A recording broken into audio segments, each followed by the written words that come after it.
For decades, the icon of Australia has been our coastline. From a distance, it appears to be pristine and practically untouched.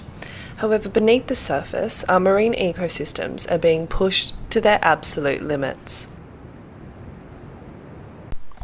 Ocean Watch's Program Manager, Andy Myers, says our oceans are being strained by a string of factors.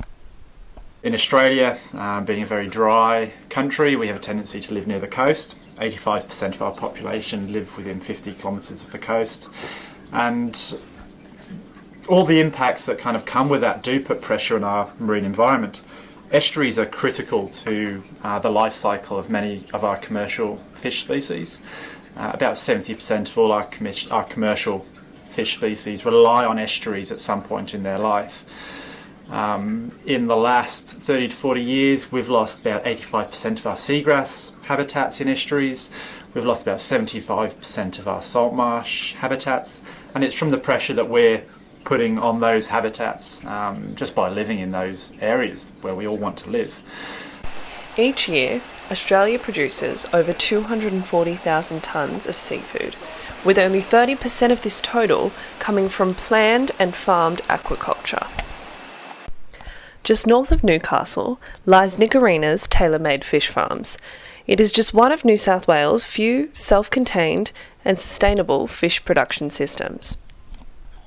We started the farm in 1998 when I left my business in Sydney, where I was a kitchen and bathroom renovator. I'm an electrician slash builder by trade, and doing the work that I was doing on a daily basis led me to doing work for marine biologists. How this started was talking to these guys about wild stocks, how they were in decline, population was increasing. If we wanted to grow fish, or if we wanted to enjoy fish in the future, we really had to grow them. So to me, as just a practical sort of person, someone who grew up in Sydney, fished in Sydney Harbour with my father, it just made sense, because I know in just my short period of, say, 30-year turnaround where I became a father and had kids, that I'd take fishing into Sydney Harbour, you couldn't get any fish. My kids would be going, "Dad, this is boring, can we go home?" So to me, it just all stacked up. What they were telling me was right. Our stocks are being depleted and population is increasing, and it just made sense that if we're going to continue to increase and deplete the oceans, we have to grow our fish. This humble-looking shed is where Nick and his team cultivate an average of 50 tonnes of barramundi per year. That's 50 tonnes of fish to be sold and distributed into the seafood market with no pressing effects on our ocean's natural resources. So we can manage the take of the seafood at the end by looking at stock assessments.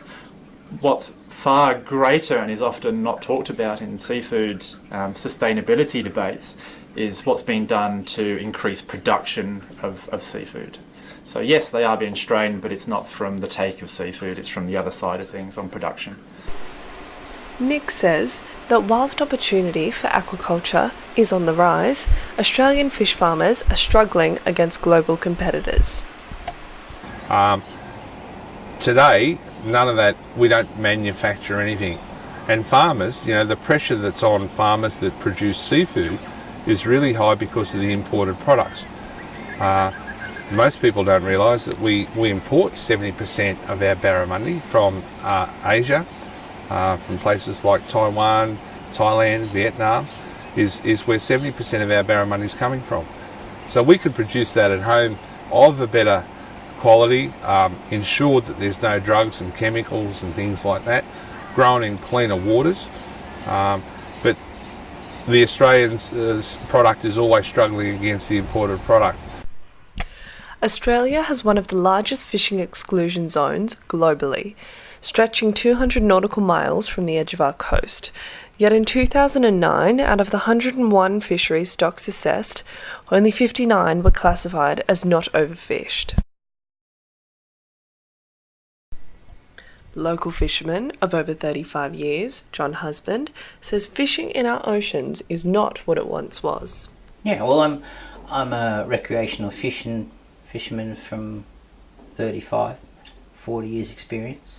It used to be very easy to go down to the local rocks and beach and stuff and catch decent sized fish, especially tailor and migratory fish that come up and down the coast, blackfish off the rocks and stuff like that.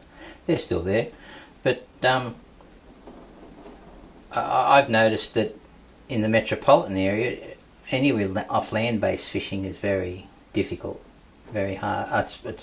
They're much harder to catch than they were 20 years ago, right? Because the environment's changed. The technology has gotten so good in spotting them and finding them that, you know, we're almost surgically removing the fish from the oceans.